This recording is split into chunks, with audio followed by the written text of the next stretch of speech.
And it was Darius able to get through everything today? How's the possession? Yeah, but still no contact. I just I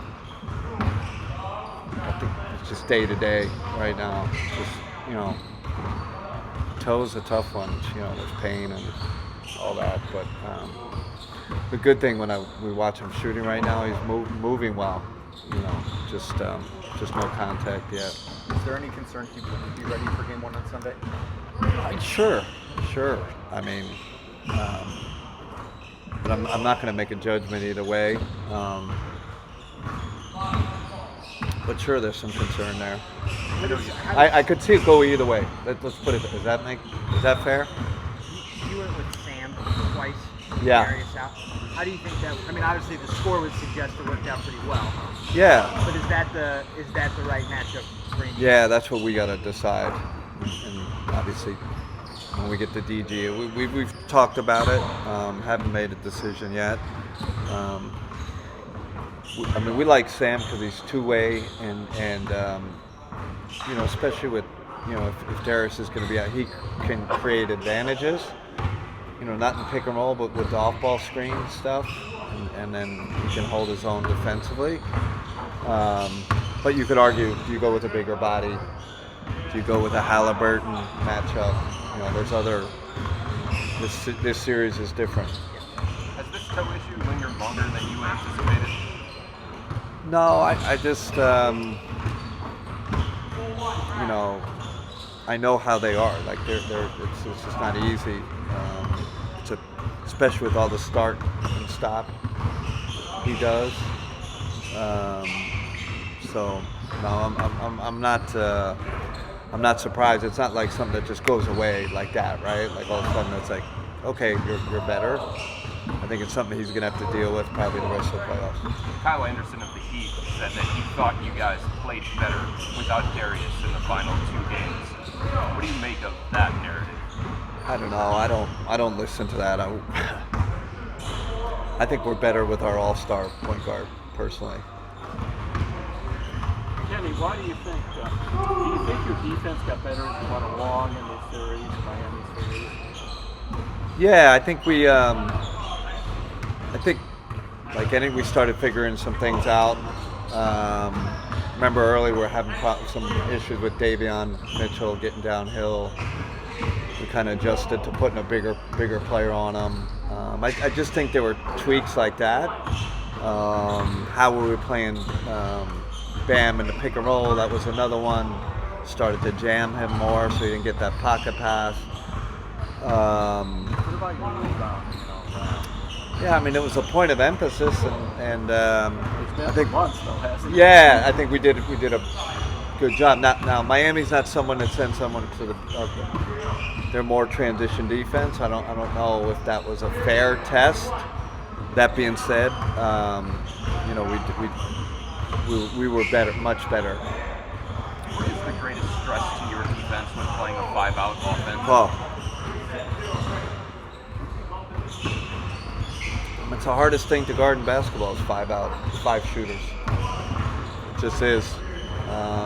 So you got to decide how much you're gonna. It's the Boston conundrum. It's the Indiana. How much you're gonna switch? Are you gonna stay in coverage? Obviously against Miami, we were in coverage a lot, right? We didn't switch as much. We didn't. But this series could be different because of the 5-out. And you have more area to cover, and that, Chris, I think starts in transition too, right? So normal transition defense, you run to the paint, cover. They're running to spots on the 3-point line, so you have to change your or adjust your transition defense tactic. That is different because you guys didn't find out you were playing Miami until like 48 hours before game one. But a lot of the conversation that we were series was being about you guys more so than being about the opponent. How similar or different is that to this week preparation?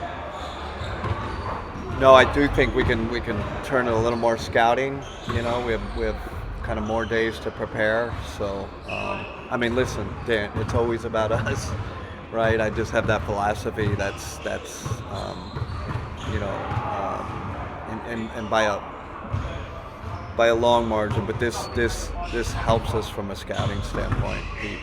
Be a little more prepared.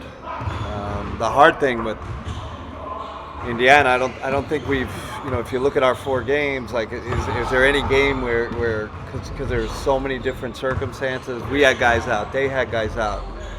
Early, we hadn't made the trade, there was just a lot of, so sure we can always take some things, but it's not like, man, we could really dive into our games against them because there was a lot of nuance to our matchups.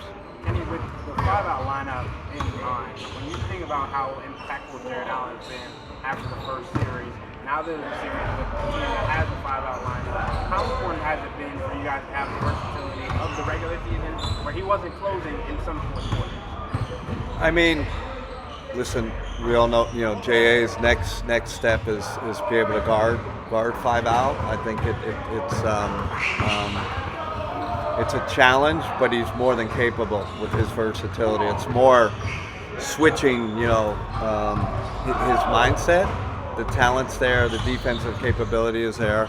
But listen, we're gonna have to read the series. I will say this. They have 5-out, but we also have 2 bigs offensively, so they're gonna have to guard us too, right? Like it's a hard guard for us, but I think when we play those 2 bigs together with our offensive rebounding, our pick and roll offense with J.A. rolling, they're gonna have to, guard him.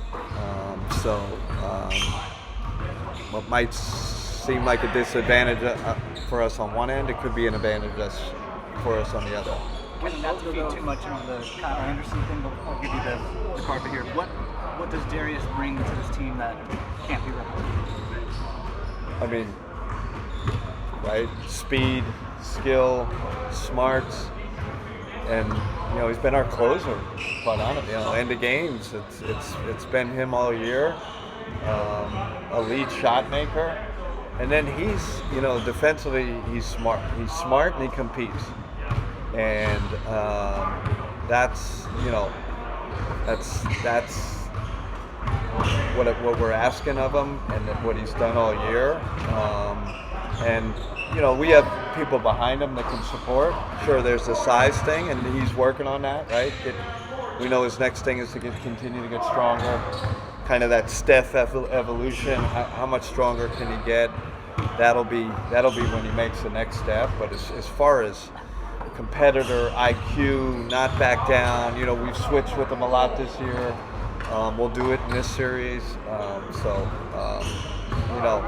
I don't see it as like a major liability for us at all. With Haliburton, he got voted by the players most overrated player in the league. Whatever, that's what's anonymous. What is it? Is it the funky jump shot? Is it that because he doesn't score 30 a game? What do you think people miss about his impact? So I know this coach does not underrate him.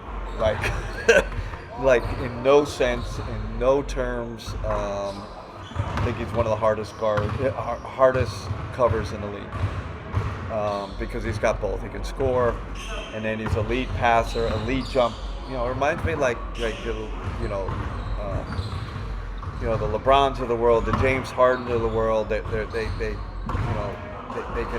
just fire passes on a dart to any spot on the court, and they're big. He's 6'7" and a half, 6'8", and so he can see over the defense. I